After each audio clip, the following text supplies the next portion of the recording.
Alright, welcome back to Mega Man Battle Network.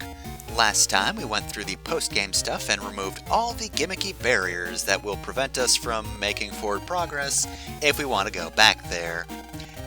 Today we'll actually be doing, real progress. But first, we're gonna nab this World 3 pin from Freud. Again, I could have gotten this in the last episode, and that would have been kinda helpful, but we'll be through the later areas of the net later, so it's fine. However, this does mean that we're going to be starting from Lan's computer, because there is a door all the way back in Internet 1. Alright, time to log on. Alright, so in case you need a reminder of what we're actually doing, our overall goal today is to find the World 3 server, which is in the Undernet where we were before, but like in a different spot in the Undernet. World 3 decided, let's not leave ourselves in the post-game content. Let's find a middle ground, a kind of tough area, so that we can, protect ourselves from intruders, but not too tough that we can't make the commutes. The e-commute. And now, Internet Area 2, which is probably one of my least favorite areas, because it's just a real big maze. It's not really fun to traverse. Oh, hey, look, Hero Sword. 200 damage. It's pretty cool, right? Well, let's see that in action. Goodbye. I thought you were setting up for some, debilitating weakness in Hero Sword, but no, Hero Sword's just that good. Yeah, it's good. If you can get a lot of them, get them. I want to say you can get, Hero Sword. Oh, wow. I had a Buster point leveled up. I had a Buster point left over. Speaking, it's difficult. But anyway, yeah, I feel like you can find them in random data at, the last area of the internet, all the way at the end of the post-game, the big square. But don't quote me on that. That might have just been a sets one only. Otherwise, getting lucky with the chip trader is always good, especially for codes. Sometimes you find chips on the internet and they're just super awkward, but then you get them from the chip trader and they're really good. Like, for example, Anubis with a C code, which, given my current library, is pretty good. This is the point in the game in which I really narrowed down what chip codes I was using, so I've got S, F, C, and I think K? Even then, I still end up getting a huge mix of battle chips on the custom screen, because sometimes your luck just isn't great. Though also at this point in the game, a lot of the chip codes I've been sort of making fun of throughout the game, like Q. I keep asking, how is Q useful? Well, I've said that to myself so many times, there was a point where I just realized, actually, it is pretty useful, isn't it? Because I must have gotten a lot of Qs by this point. If not for the fact that I just end up putting them in the chip trader, they would actually be, there would at least be a lot of them. I don't know if they'd be conducive to a strategy. Also, dick move right here. Make sure not to give up looking for that HP memory too quickly, because if you do, it'll be hard to find later. But yeah, I don't remember all chips off the top of my head, but there's bound to be something. You could probably make something useful out of Q chips by this point, as well as O and all that. I gotta say, the deck building part of this game feels like it would stress me out. I get really bad choice paralysis, that's why Three Houses and Gaiden are among my favorite Fire Emblem games, because for huge portions of the game you don't need to pick characters. Three Houses you technically gotta pick at the very beginning, but then, you're kind of expecting to play through multiple times, even if I haven't yet. But yeah.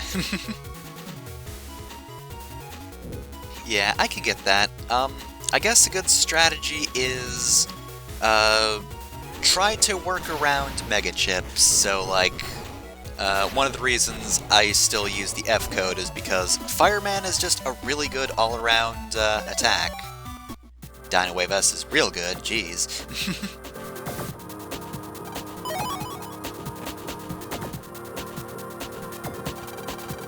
I've definitely played, you know, a game in the series. I played Star Force, so I managed then. But I feel like my inability to make decisions has just gotten worse.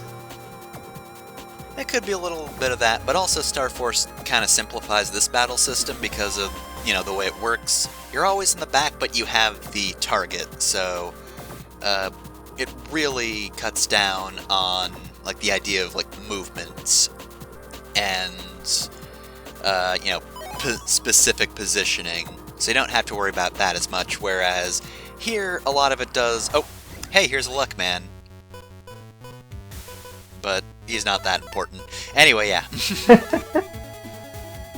It really just comes down to playstyle, I guess. In terms of story beats, you don't really get a lot of opportunities to really experiment, just because, you know, the story is kind of breakneck, if we're being honest. Like, you've not noticed where I could edit, because most of the games have, you know, very clear points of you have an arc and then you just go to bed and then a thing will happen away from LAN and then you'll wake up and you'll, you know, get started on the next arc. So, you know, finding actual cutoffs for you as the player to experiment is kind of a pain in this game. Like, you need to say to yourself, I need to stop playing the main game and go on the internet. Because if you'll notice, a lot of the early game, I did not explore the internet at all. Like, I didn't use the SAL code for ages. And I'm pretty sure the game expects you to, is the thing. I'm pretty sure you're supposed to just find your own time to go around, but yeah, it's kind of bad at pacing in that regard. But nonetheless, you should find time and sort of figure out what chips work well for you. Like, sword chips like Hero Sword, always pretty good, because they're pretty straightforward.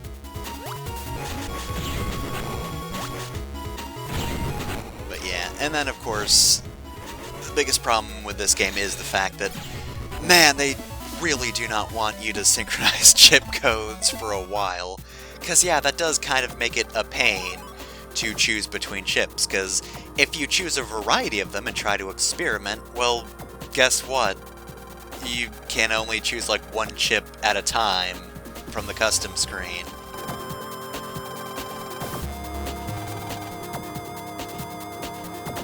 But yeah, then if you want to specify codes, you kinda need to know what you like, and if that even falls under what you can use at all.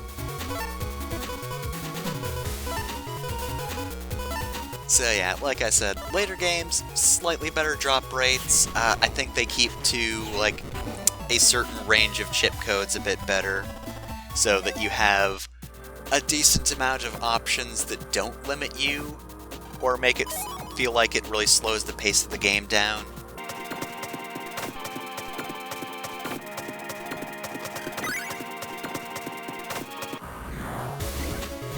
Oh, that must be a new guy, huh? It's kinda hard to tell when you just enter a battle. No, I think that guy's the same. I don't know why I did this then. Of course, this might be a lesser Gaia than before. He's gotta get that sweet Skullman action. Because I think like the yellow Gaias are the ones that just move super fast. They just appear at the end and they're disgusting. Oh, and more of these jerks. So, one thing is I am actually, like, a little better equipped to fight those particular enemies, which is why I was able to get this. And Viz 3 is the bane of my existence.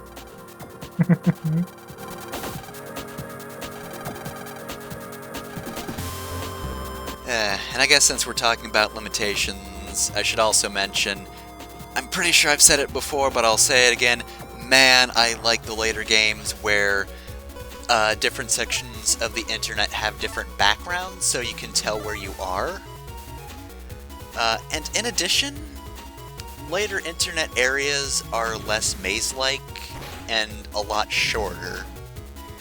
Like, you're still gonna get into a bunch of random battles from point A to point B, but, like, it's kinda just less annoying.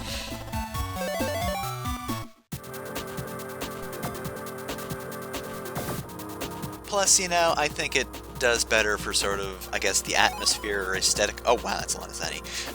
Just because, you know, why would anybody want to explore this internet? It's way too long and nothing's going on. In later games, it's more like you've got little squares that, you know, conceivably NetNavis could hang out in, and roads connecting stuff. And it's, you know, not much more than that, and it's kind of nice.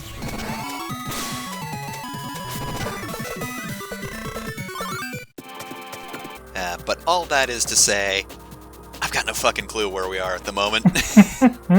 We used the old man memo, which means we've used all 3 of the memos we can use, so we are nearing the end, but also, everything is so indistinct. Alright, so that guy's gonna be a little difficult to kill, just because he'll dodge if we try to shoot him, unless we do that.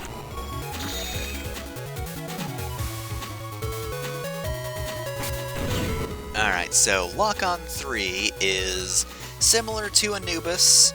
In fact, there are certain battle chips where if you set them out, there can only be one at a time. Basically, if they create an object is the thing. So, you know, if I had used Anubis before but then used Lock-On, Lock-On would cancel Anubis. So anyway, here's this guy. The Great BombMan! I'm fantastic! Alright, I know you know where the World 3 server is. How do you know that? There are W's behind you, my dude. Also, Lan, you have no room to speak about people not being too bright. Alright, BombMan. Well, we got Anubis, so let's end this quickly. Actually, to be fair, BombMan can be a bit tricky. So, yeah, right there. There goes Anubis. He exploded Anubis, so not that bad, actually. So, you want to destroy those bombs so he has less to work with. I believe the bombs he kicks into your area are always, or they always explode in a plus shape. But you do want to keep moving around so that they don't land on you. And yeah, just find the safe position amongst all the bombs. Which, yeah, I didn't right there. But thankfully I had a barrier, so it's fine. Area grab works wonders against BombMan because then he has less space to hit you, but also, Stone Man has more space to hit him. 2 hits. 2 hits. That's fine, I guess. I'll accept 200 damage. He's also got mine, so that's another good reason to have area grab, because he's going to want to lessen the amount of space that you have. And I don't appreciate that, so I'm going to set him on fire, point blank. I mean, not quite point blank, but, you know, close enough.